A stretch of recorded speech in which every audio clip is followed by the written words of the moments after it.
Well, Hannah, it is a pretty quiet scene here now compared to what was happening on this very street last night around 10 p.m. when the 911 calls started coming in. With the blood supply reaching extremely low levels after donations slowed this past winter, Canada is at risk of failing to meet demand in the event of a crisis. That is according to officials from Canadian Blood Services. Nationally, the blood donor base is actually shrinking, and the Red Cross needs your help. The American Red Cross has launched an urgent request for blood donations nationwide. Red Cross needs donors to step up.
It takes under an hour.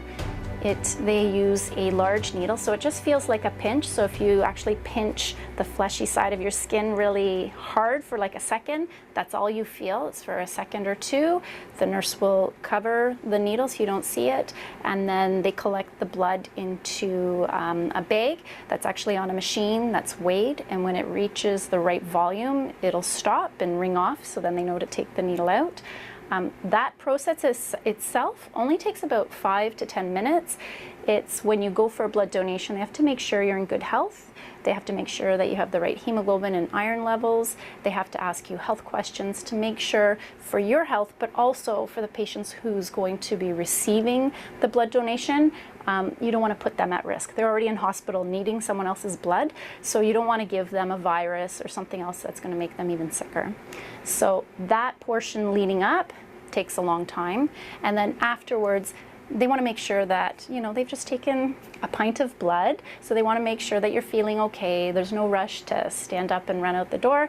They want you to have some juice, they give you some cookies, so it's all about an hour from start to finish, so really not that long of a time period to actually help save somebody else's life.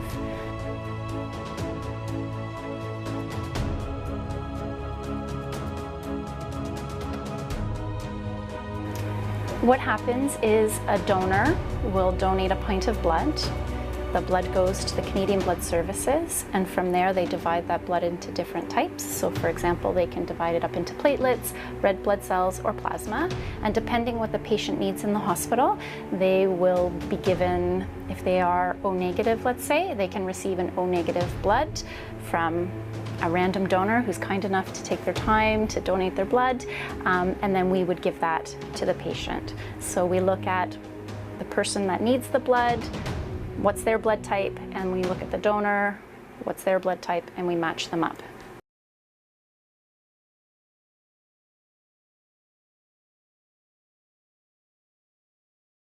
My main connection to blood donation is my sister's story. It saved her life when she delivered her second child.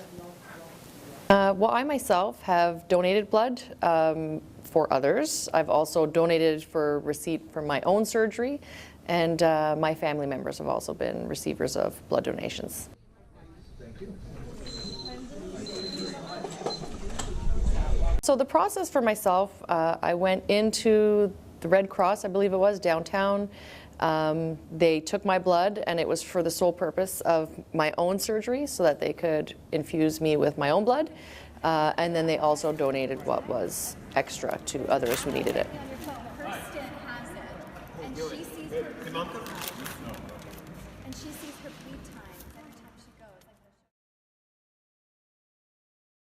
I have thought of the issue of blood donation on several occasions. There's always stories that you hear of that may not be completely connected to you, but they're connected to the people that you know. Someone's in a car accident or someone has surgery and you hear that they had X number of pints of blood, but until it actually happened to my sister, that's when it really hit home, and I think that's when it really hits home for most people.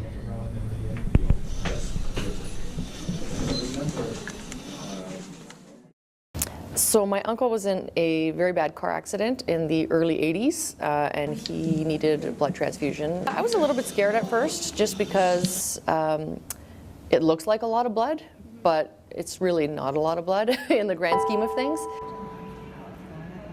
Yep.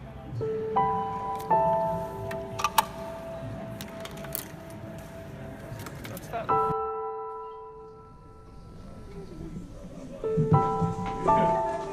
Thank you so much.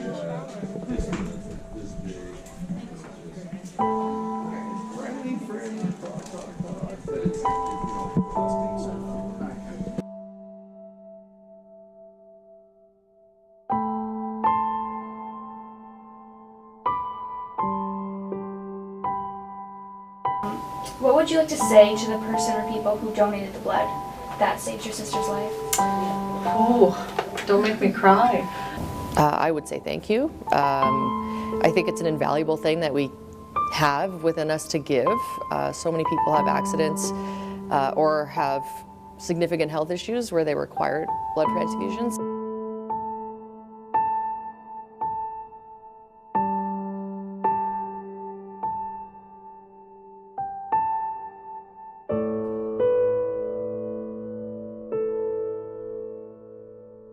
I would say that you saved my sister's life.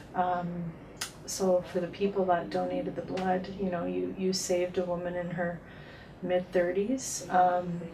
You saved her children. Sorry. And you saved us from a lot of pain.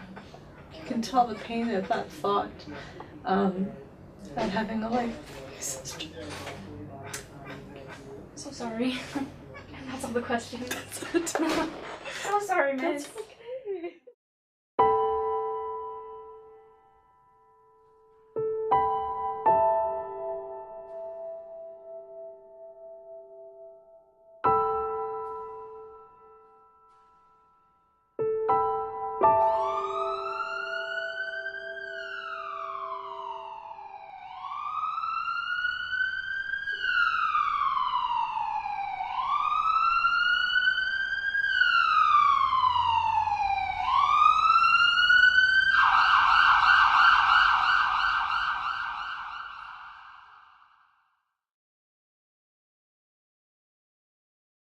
I am going to be giving my 70th time at the end of October. So number 70 will be happening. Looking forward to it. See, got my 50 card here. But 70 will be coming up. When I first started as a teenager, it was just more for a school event and got excited about the spirit of it. So I joined then. Then as it went along, it just, you know, when sometimes they would ask for my blood type, and then they'd say, well, you know, we need O positives. We need O positives. And, oh my gosh, this is great blood type, right? And they would get excited just to see me, and you just felt, okay, I know this is going somewhere. And then going through different losses, friends who've been in car accidents, and I know that they had to have it, or friends, relatives that have had blood transfusions due to kidney failure. There's been numerous times that it has come up. And then since my dad passed away in 2002, going to those cancer treatments and seeing people needing blood and using them, you knew it's in you to give, so might as well give it.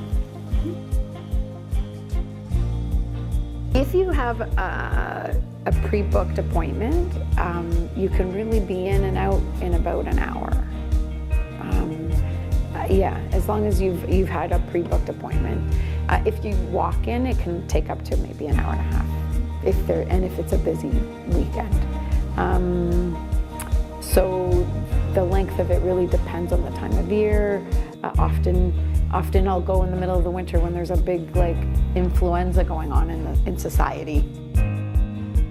The staff and nurses at the clinics are fantastic. They're so warm and welcoming. I really do enjoy the mobile clinics, the ones that move around. And no matter where you go, you do get great nurses and clinicians, and the volunteers at the end are the ones who signed your card, who ask if you'd like a coffee, are you feeling okay? I think everybody is really has the right spirit about it.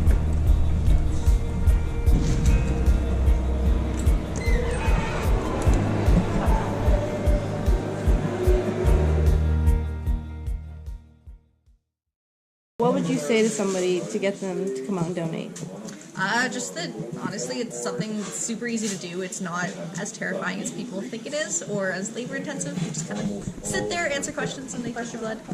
And yeah, it's a good thing to do, and it's easy enough to do.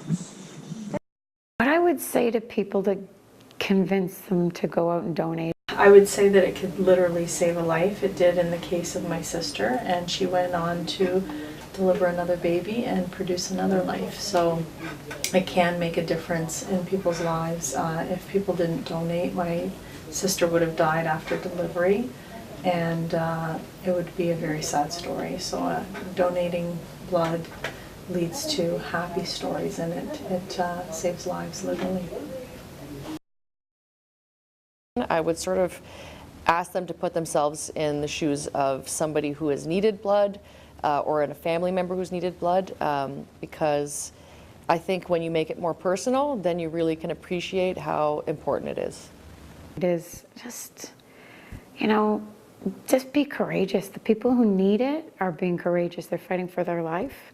So the least you can do is lie down, roll up a sleeve, and just give blood. And then at the end, you get to have some Oreo cookies.